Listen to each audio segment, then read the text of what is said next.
How's it, everybody? Welcome back. Brother Kimo here from Reload Hawaii, and thank you for watching another video. If it's your first time here, thanks for stopping in. Normally I do gun reviews, but I like to try to mix it up, so if you're totally bored out of your brain, stop on in, because today I'm going to be sharing with you the 5 things I learned from Chris over at the Idaho Painter.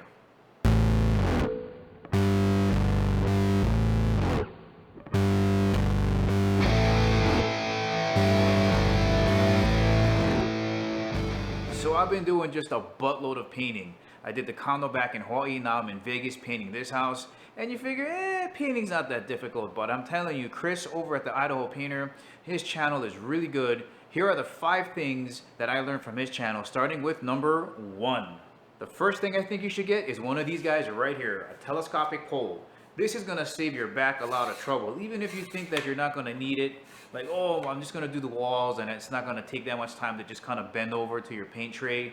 Get one of these. It's gonna save your back, and also it's gonna save you the trouble of going up and down a ladder, especially if you have really high ceilings or slope ceilings. So costs about $10–15. Get yourself a telescopic pole. Number 2, frog tape. If you need to make laser sharp lines, this stuff is not your average painter's tape. You got to keep it fresh in this little container.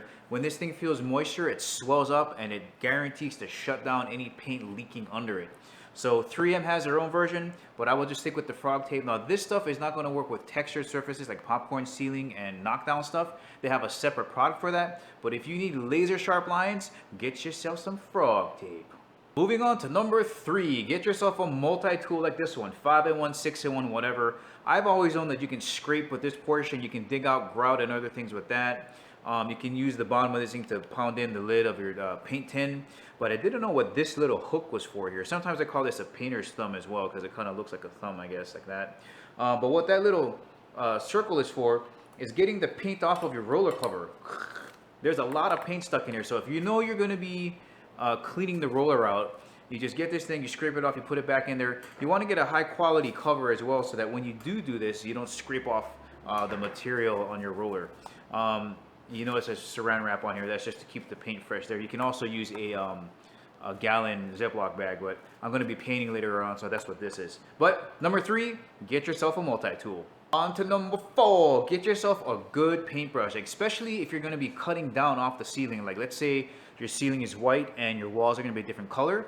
You're going to need a really good brush to cut down on the ceiling so that you can kind of use your roller to smooth it out. And this was a hard one for me to believe, but this brush cost about 20 bucks. I didn't want to spend $20, but this is a pretty 2.5-inch clear cut glide sash brush, right? It's angled.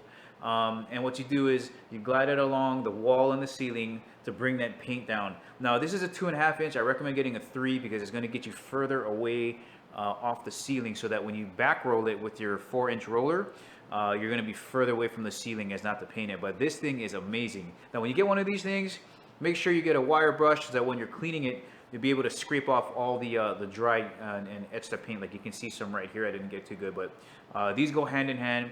Get yourself a good brush if you're going to be doing some ceiling cut-ins. And lastly, number 5. Okay, this thing looks crazy. I got this in the set, and again, never mind about the cling wrap I got on here. I'm just trying to keep it wet so that I can paint in a couple minutes. But the thing you want to look for in a good roller is that this wire here doesn't bend.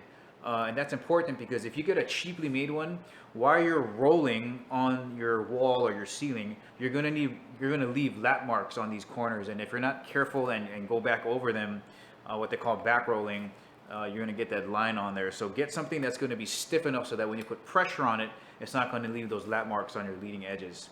Also, you can notice on the bottom of this guy is that it's threaded. Some of the cheaper plastic handle ones aren't threaded, so you have to really smash in your telescopic pole to get it in there. But those are the things I learned from Chris over at the Idaho Painter. If you have any questions over anything that I mentioned, go check him out at the Idaho Painter. Guys, if you liked the video, please give me the thumbs up. If you haven't subscribed to my channel, please do. And as always, I'll catch you guys later.